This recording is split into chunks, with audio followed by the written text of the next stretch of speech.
que Venga, vamos. tenemos a la doctora Lorian Jiménez Fibier en México. ¿Cómo estás? Vamos a México. ¿Cómo está, doctora? ¿Qué tal? Muy buenas noches. Muy bien, gracias. ¿Cómo está usted? Doctora Jiménez Fibier, la vamos a presentar. Hay miles de personas que la están viendo ahora mismo.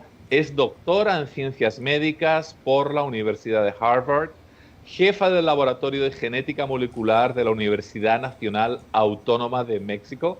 E imagino que dejo una persona de su currículum, dejo montones de cosas a un lado de publicaciones, de otros cargos, etcétera. Vamos a centrarnos, si le parece bien a usted, en el tema que nos ocupa hoy. ¿Cómo está la situación allí, doctora Jiménez Fibi? ¿Cómo va todo? Estamos muy preocupados por México porque hemos visto una deriva, ¿no?, en las últimas semanas, en los últimos meses, que la verdad nos ha dejado bastante preocupados. Sí, así es. Estamos, de hecho, muy preocupados nosotros también. Y efectivamente, personas como yo en el gremio científico médico hemos dejado muchas cosas a un lado, tratando de sumar al esfuerzo por contener y hacer menos complicado lo que está sucediendo en nuestro país en relación a la pandemia. La situación de México, pues, es realmente muy alarmante y preocupante. El día de hoy estamos sumando 416,179 casos en México. Esto nos deja en la sexta posición de los 215 países que reportan internacionalmente sus cifras sobre COVID. Tenemos a la fecha 46,000 defunciones relacionadas con COVID.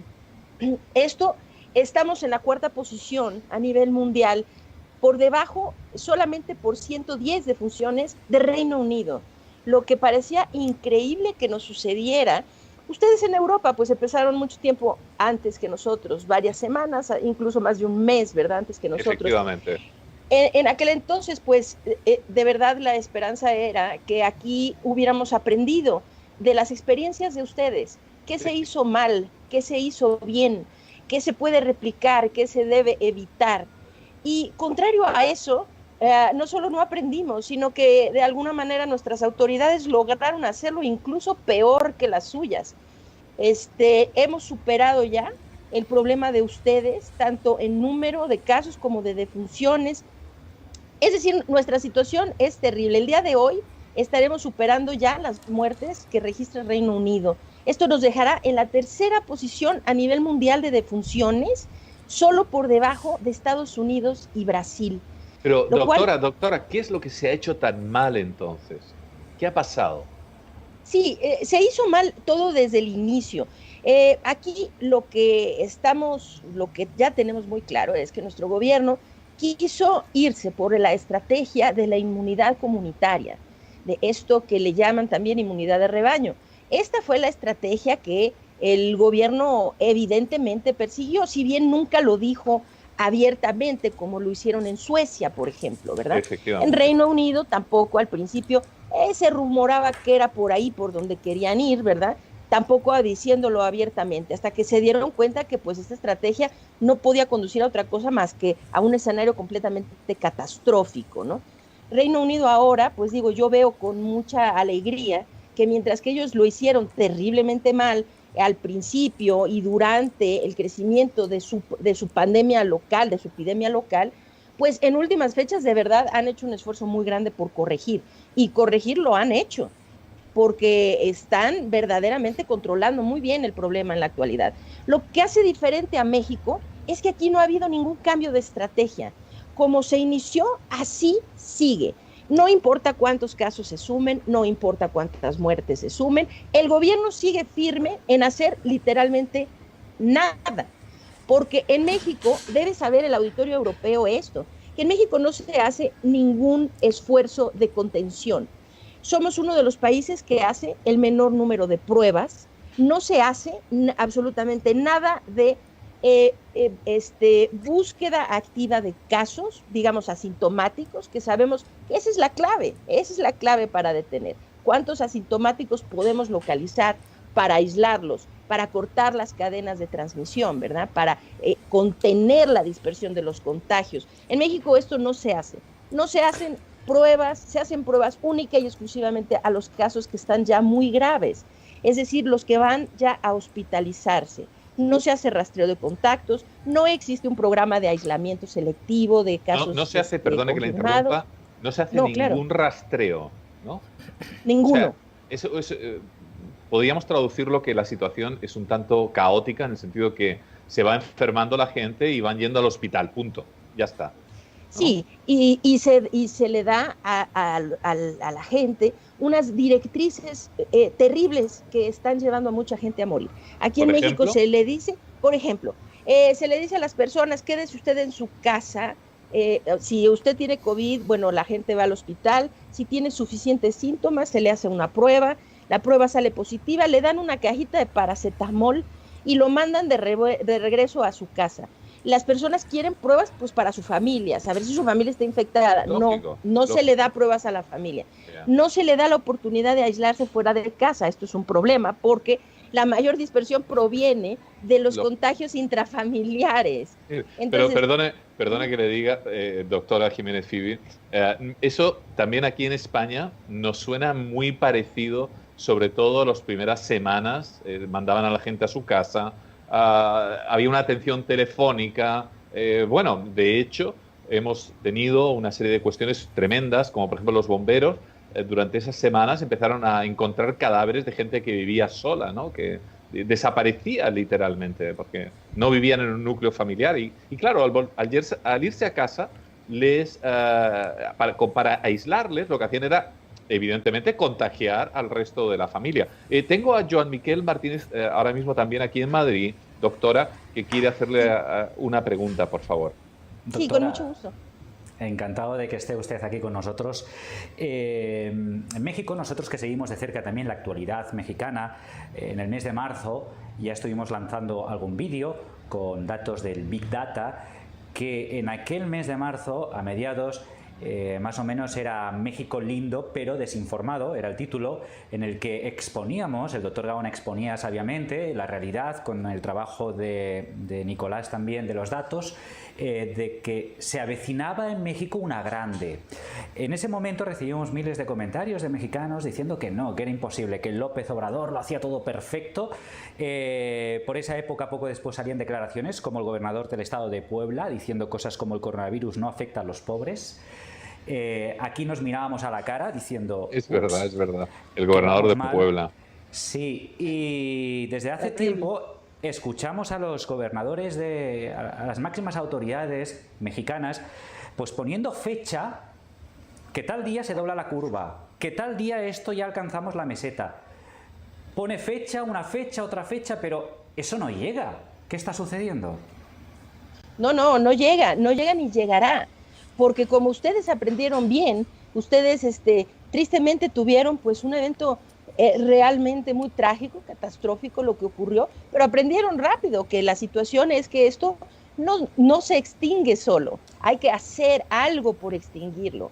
Y entonces lo que las autoridades mexicanas no han todavía comprendido, y lo que es incomprensible es por qué no lo comprenden, y si lo comprenden, por qué no actúan para detener esto. Ellos están actuando como si mágicamente la curva se va a doblar, se va a aplanar, como si mágicamente el virus fuera a extinguirse. Y pues bien sabemos que eso no es así, ¿verdad?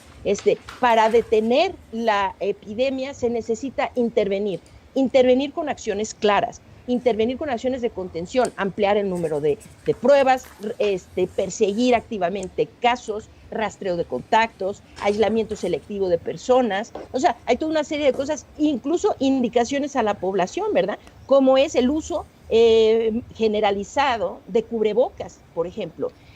Aquí en México no se ha hecho nada de eso. Como ustedes pueden ver, es una vergüenza para nosotros los mexicanos este tipo de mensajes que las autoridades dan, porque de nuestras autoridades, pues yo creo que es extremadamente vergonzoso que se hagan declaraciones como, por ejemplo, ¿no? La secretaria de Economía salió con una declaración diciendo que ella estaba blindada porque tomaba nanopartículas cítricas que la protegían del coronavirus. Zumo de naranja, doctora, ¿no? Digo yo, bien licuado. No sé, digamos, es como dar la impresión que en México somos un pueblo de ignorantes y estamos gobernados por una serie de ignorantes supersticiosos que no tienen idea de lo que están haciendo, ¿no? Sí, nuestro presidente hasta la fecha se rehúsa a colocarse un cubrebocas. Y no solamente no ponérselo él, sigue mucho el ejemplo nuestro presidente aparentemente del señor Donald Trump, ¿verdad? Que ha vuelto el uso de cubrebocas un tema político, en donde si usted está conmigo no se ponga el cubrebocas, porque aquí nosotros somos fuertes y no queremos dar esa impresión, ¿no? Híjole, esto es muy, muy, muy nocivo al esfuerzo de control, sabiendo que el uso de cubrebocas de verdad podría disminuir hasta en un 60% los contagios. Es una herramienta básica si es que no queremos permanecer eternamente en el confinamiento. Y esto pues no puede ser porque las economías también están literalmente yéndose por la borda, ¿verdad? Estamos en un desastre económico de proporciones catastróficas. Necesita la población reactivar la economía, necesitamos poder volver a movilizarnos. Pero si desde el gobierno no se da ni siquiera la instrucción simple de, oigan, todo mundo póngase un cubrebocas, sí, es vergonzoso y muy lamentable. Sí. Hola doctora, soy Pablo Herreros, desde Madrid. Le estaba escuchando y yo, ¿qué tal? Encantado. Le estaba escuchando y yo he leído hace un rato las declaraciones de AMLO, de López Obrador, del presidente, que decía encima con chulería, me voy a poner un tapaboca, ¿saben cuándo? Cuando no haya corrupción. Echando balones fuera, presumiendo de no llevarla, que es exactamente lo que usted decía, porque igual que Bolsonaro ha estado 3 semanas contagiado, hoy encima ha declarado que tiene algo en el pulmón y todavía la primera aparición pública que hace es montando a caballo con el cubrebocas por debajo de la barbilla y saludando con la mano a todos sus fans. ¿En qué mundo vive esta gente? ¿En qué están pensando? Porque yo intento empatizar y decir, ¿cuál es el beneficio para ellos? O sea, generar simpatía en la gente que dice qué incómodo es llevar cubreboca. ¿Usted qué le parece? Porque el ejemplo que dan es dañino, mata vidas ese ejemplo, ¿no? Sí, claro, está matando gente, el ejemplo que ellos están dando y el mensaje que están emitiendo. Es que el mensaje tiene que ser claro desde arriba, incluso sin decir nada. Usted ve a las autoridades en Japón, en Vietnam, en Taiwán, en Corea, ¿no? En Nueva Zelanda. Bueno, el mensaje es desde el jefe de Estado sale con su cubrebocas, no es necesario que diga más, la gente entiende el mensaje. Estamos en época de pandemia, si queremos salvar vidas, esto es lo que necesitamos hacer. Entonces no entiendo, estos gobiernos populistas, ¿no? Como desde luego Bolsonaro en Brasil, Donald Trump en Estados Unidos, y aquí nuestro gobierno es otro tipo, es otro gobierno populista, en donde, y curiosamente, ellos continúan teniendo un gran número de seguidores y son seguidores realmente apasionados, ¿no? Fanáticos, doctora. Fanáticos, exactamente. Es decir, les da igual, les van a decir que se tiren por un acantilado y van a decir, claro que sí. Y además es bueno que nos tiremos por el acantilado. Así de claro. Es una locura. Estamos sumando 46,000 defunciones. El propio subsecretario de Salud, el doctor Hugo López-Gatell, que es quien está encargado de supuestamente de manejar la pandemia en el país, ha salido a decir hace como 3 semanas que esa cifra debería multiplicarse por 3. Es decir, 3 veces 46,000. Esto nos deja en una posición pues muy similar a la que tiene Estados Unidos, ¿no? En términos de número de muertes. Incluso así, los seguidores que son completamente fanáticos, ¿verdad? Pues si en México se han muerto 150,000 personas, parece no importarles. Es una situación verdaderamente absurda y muy contraproducente. Nos estamos muriendo y la realidad es esta, que en México no se está haciendo ningún esfuerzo por contener. Ustedes, y yo sé porque he estado en contacto con con el gremio, muchas personas, científicos, médicos en Europa, yo sé que están muy preocupados por lo que va a suceder ahora entrando la temporada de los virus respiratorios estacionales. Así es. Ahora, ¿Y sabemos qué piensa usted de lo que va a suceder en Europa ahora en septiembre, octubre? Bueno, creo que va a ser una época complicada. Sin anestesia, doctora, dígalo lo que realmente usted piensa. No se preocupe, claro, que aquí no nos van a retirar la publicidad ni vamos a pedir la extradición a México. Sí, claro, no. Y, bueno, lo que pienso es, yo veo con mucha alegría que ustedes van a entrar a la temporada invernal de los virus estacionales respiratorios. Se va a convertir en una temporada, en una época muy difícil para todos. Y va a empezar a haber aumento de COVID y los hospitales van a estar otra vez con problemas de ocupación, desde luego, aumento en el COVID y todas las enfermedades respiratorias que de por sí son un problema año con año, ¿no? Pero veo con mucha alegría que ustedes sí disminuyeron sus curvas, que se encuentran en una etapa, pues, ya de control, del estira y afloja el control entre abrir un poquito más, un poquito menos y mantener sus índices. Estaba viendo hace rato, ahorita España, ustedes tienen un índice de positividad del 3.7%. Muy bien, o sea, lo están haciendo bien, ¿no? El Reino Unido ahorita, pues sí, se volaron, como decimos los mexicanos, se volaron la barda, después de haberlo hecho tan mal y ahora están manejando un índice de positividad de 0.6. Imagínense ustedes esto, México tiene un índice de positividad del 62%, ¿sí? Estamos haciendo 1.6 pruebas diagnósticas por cada caso nuevo confirmado. Mientras que el Reino Unido hace 168, ustedes hacen 27, Italia hace 215. O sea, estamos en muy mala posición. Creo que todos vamos a padecer durante el invierno, la temporada de los virus estacionales. Pero ustedes por lo menos creo que ahora van a afrontar ese problema en una posición mucho más favorable que nosotros. Porque a nosotros, si las cosas siguen como van, nos va a agarrar la temporada de los virus estacionales justo en la parte, en el ascenso de nuestra curva. Y eso que las autoridades insisten, es que aquí no hemos visto el desastre de Italia o de España con los hospitales saturados y no hemos visto eso, porque aquí la gente se muere llegando al hospital, ¿sí? Por eso hay camas vacías. Aquí ofrecer una cama en México no es ofrecer vida. Aquí se está haciendo muy mal manejo. Y eso que piensan que no se ha visto, se va a ver en el invierno. Perdone que la interrumpa. Usted acaba de decir que en México, el llegar a un hospital, la cama está vacía porque el paciente se ha muerto antes, se muere antes de llegar. Sí, aquí la estadística es así. En algunos estados, la estadística nacional... Es brutal esto que usted está contando. Es brutal. El 40% de las personas que se hospitalizan por COVID en México mueren. El 40%. No estoy hablando, 40% a nivel nacional. Y hay estados como por ejemplo Baja California, en donde el 49.8% de las personas hospitalizadas, no hablo terapia intensiva, intubados, estoy hablando todos los hospitalizados por COVID. El 49.8% en el estado de Baja California de los hospitalizados COVID mueren. Uno de cada dos. Uno de cada dos. O sea, un volado. Pero, doctora, ¿es porque llegan tarde al hospital? ¿Llegan con algún tipo de medicación para bajar fiebres y llegan, no sé, ¿por qué eso?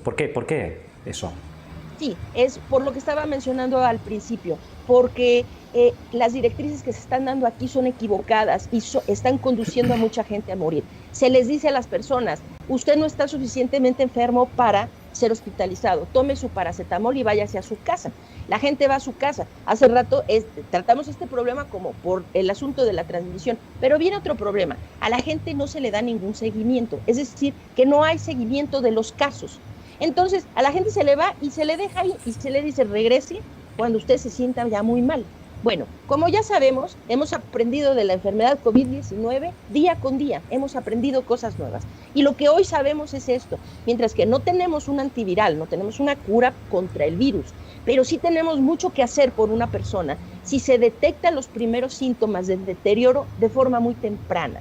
Entonces, tenemos las llamadas hipoxias silenciosas, ¿verdad? Donde una persona se siente perfectamente bien y si se toma su oximetría, empieza a ver que empieza a declinar sus niveles de oxígeno en sangre. Entonces, que a veces no llegan, por poner un ejemplo, a veces no llegan ni al hospital, sino que en el automóvil pierden el sentido y pueden incluso hasta fallecer. Que son esos vídeos que en ocasiones vemos de personas que aparentemente están, por ejemplo, en la parada del bus, se desploman y cuando llegan ya a rescatarle, se ha ido al otro mundo. Sí, no, es que ya no hay cómo. Lo que sucede es porque COVID se estaba manejando inicialmente como una enfermedad respiratoria o pulmonar, y hoy sabemos que no es así. Es una enfermedad microvascular, procoagulante. Entonces, estos microtrombos que se forman en la sangre van a alojarse al pulmón. Donde se alojan, empiezan a causar sitios de necrosis. Y entonces esto conduce a que empiece a disminuir la saturación. Ahora, si a una persona se le ve cuando empieza a mostrar los primeros síntomas de deterioro pulmonar, esto tiene muchísimas ventajas. Se le puede tratar con antiinflamatorios, con anticoagulantes, con terapia. Claro que no está dirigida hacia el virus porque eso no lo tenemos, pero sí dirigida hacia detener o aminorar los daños que el virus le causa. Agarrándolo temprano, entonces la gente tiene dos cosas. Uno, posibilidades de no terminar en el hospital, mucho mejor posibilidades de sobrevivir. Y otra, que es una vez que se recupere, son personas que no quedan con secuelas, porque es un tema que no estamos hablando mucho, pero vamos a ver cuántos de estas personas quedarán con secuelas para el resto de su vida y el problema social, económico y sanitario que eso va a representar en los años por venir. Entonces, en México se les atiende demasiado tarde. Entonces, por eso las terapias intensivas están vacías. Le voy a dar una estadística que se va a usted a aterrar. El 88% de los hospitalizados en México que mueren fuera de la terapia intensiva. O sea, 88% de los fallecidos en el hospital mueren fuera de la terapia intensiva. ¿A qué se debe? Bueno, se debe a que la persona llega ya tan grave que no tienen ya ni siquiera oportunidad de pasarlos a terapia intensiva. No hay nada que hacer. Y por eso ustedes acá nuestras autoridades, como muy orgullosos, reportan que nuestros hospitales tienen muy buena disponibilidad. Y eso, pues bueno, está bien, qué bueno que haya camas, qué bueno que haya ventiladores, pero si eso no se traduce en la disminución en la pérdida de vidas, entonces, ¿de qué sirve tanta cama si se sigue muriendo la gente, verdad? Lógico, lógico. Oiga, doctora Lori-Ann Jiménez Fibi, entonces, la perspectiva que existe actualmente en México, las previsiones, por ejemplo, para estos meses venideros de agosto, septiembre, octubre, noviembre, de aquí a final de año, ¿cuáles son? Porque esto le interesa muchísimo, por supuesto, aquí en España nos interesa mucho, obviamente también en México, y también muchísimos mexicanos que nos ven desde Estados Unidos y desde muchos otros países, ¿no? Bueno, y los países colindantes, porque me da la impresión de que este modelo mexicano también se está replicando en muchos otros países. ¿Qué previsiones hay ahora mismo entonces en Latinoamérica, sobre todo en México y países aledaños, doctora?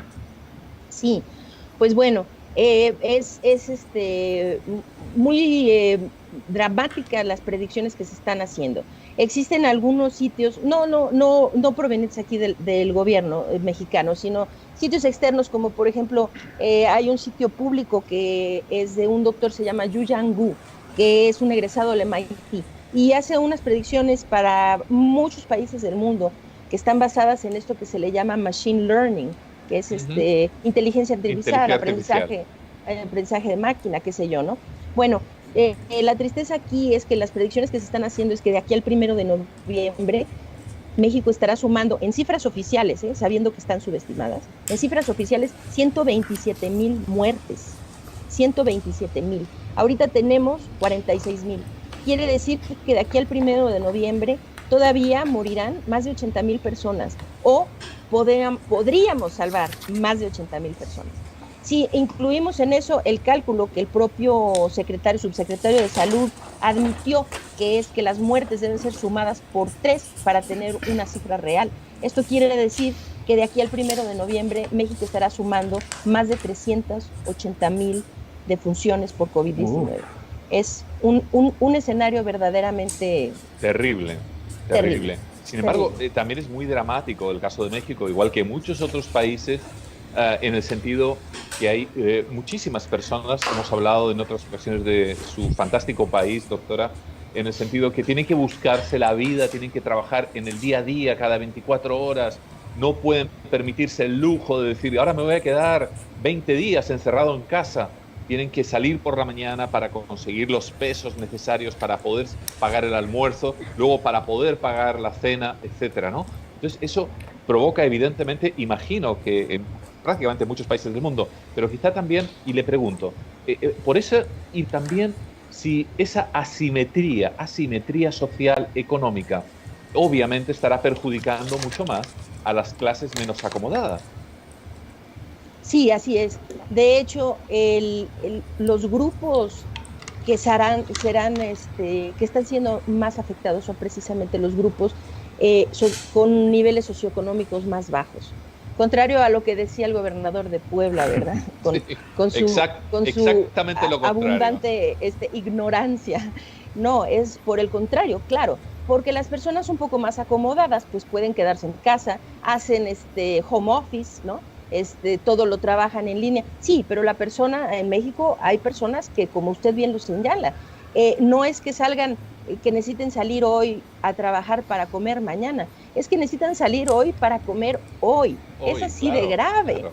Entonces, claro, esta gente necesita salir y son quienes están más expuestos al virus. También son las personas que tienen menor acceso a los servicios de salud, a programas de prevención, programas de atención temprana, toda una serie de cosas. Entonces, sí, serán estas poblaciones las que resulten más afectadas por todo esto, indiscutiblemente. ¿Qué tenemos que hacer para detener? Ahora le pregunto ya a nivel general, a nivel mundial. Es decir, ¿cómo parar esta bola de nieve? Porque hemos visto justamente, hemos hecho análisis de Big Data hace pocos días, y hemos visto como justamente las últimas semanas, en algunos países, han acumulado más casos que en los últimos 6 meses. Es decir, cuando parece que todo se normaliza, realmente atendemos a los números y la cosa va a peor, como una bola de nieve, ¿no? Que va creciendo y creciendo. ¿Qué hay que hacer para parar esto, doctora? Pues lo único que se puede es contener la dispersión de los contagios, seguir conteniendo y aprender cómo tratar a los pacientes de mejor manera para evitar muertes, para evitar las muertes. Vamos a tener que vivir así, viviendo con el virus, no hay manera de escaparlo. Vamos a tener que seguir viviendo con el virus hasta que no venga una vacuna o venga una cura. Eso, ya estamos en eso. Ese virus que no se va a desaparecer solo, esto no va a terminar solo. Entonces, pues necesitamos encontrar otro estilo de vivir, sabiendo que estamos en riesgo de contagiarnos, sabiendo que es muy importante mantener esos índices de positividad bajas, esos índices de letalidad muy bajos.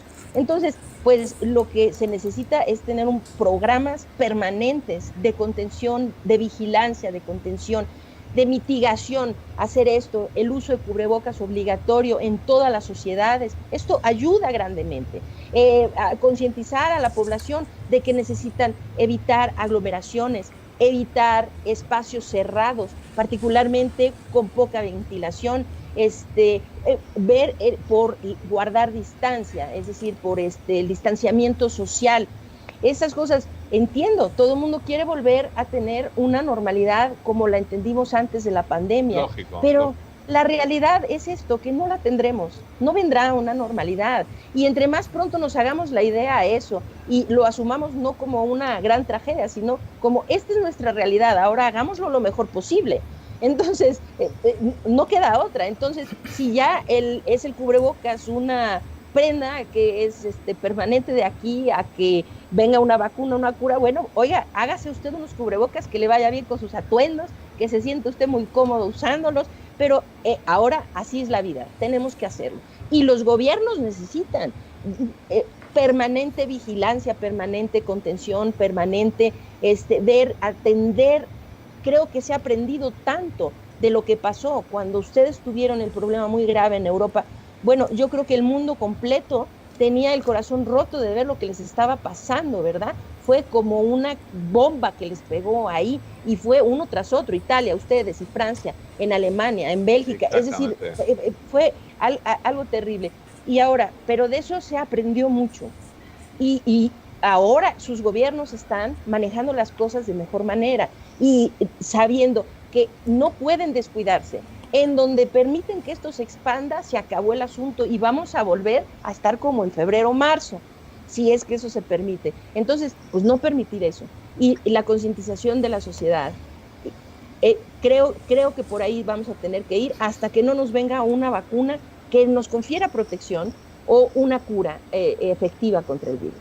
Usted ha mencionado que lo fantástico, lo mejor para esto, y con esto ya si me permite, nos vamos a despedir es la realidad, ¿no? Ser consecuentes con la realidad, tener algo que defendemos los que somos de ciencias, bueno, y también, por supuesto, desde la reunión secreta, la adherencia a la realidad. Es decir, si no conoces bien cuál es el problema, malamente vas a poder enfrentarte a las soluciones.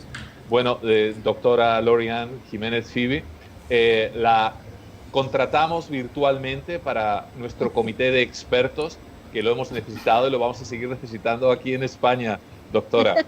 Me alegra ver, de repente, de verdad, se me pone la carne de gallina y los pelos de punta de repente de encontrarnos con personas tan políticamente incorrectas que son traductoras realmente de lo que está sucediendo. Y nos pega un bofetón de realidad en la cara y dice, oye, déjate de decir tonterías a la gente, que las cosas son así.